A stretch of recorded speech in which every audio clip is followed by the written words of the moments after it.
Sveiki. Na kaip Saulius be nuotykių.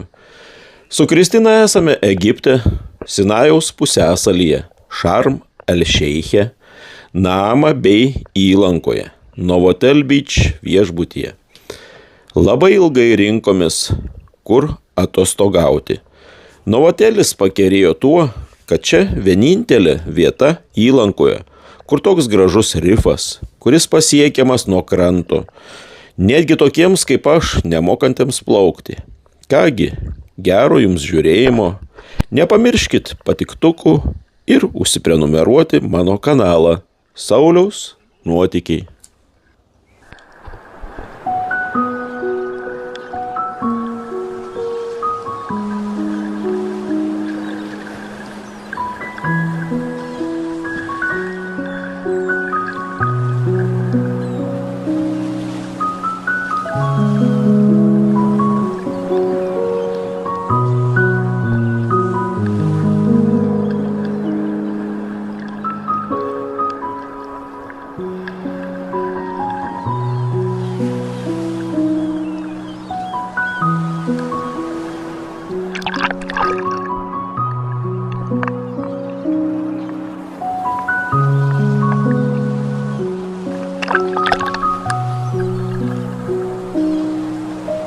Žuvis chirurgas.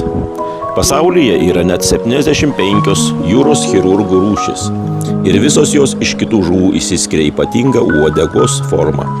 Šios žuvis uodegos šonuose turi į skalpelį panašius spyglius, kuriuose kaupiasi nuodai.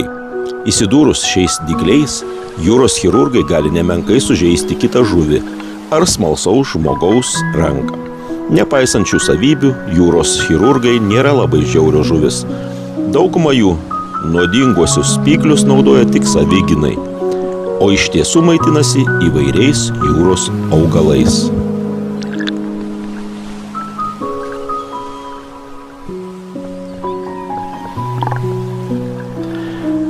Pusliažuvė. Kad ir kokia miela ši žuvis atrodo, tačiau ji nepaprastai pavojinga žmogui. Suerzinta ji gali išleisti savo spyglius, kurie nors ir įspūdingi, bet viduje esančiais nuodais gali sukelti paralyžių ar sustabdyti žmogaus kvėpavimą, kas, žinoma, gali sukelti mirtį. Visgi tai vienas iš tų retų gyvūnų, kuris net negyvas gali sukelti mirtį. Prastai paruošta pusliažuvė yra mirtina.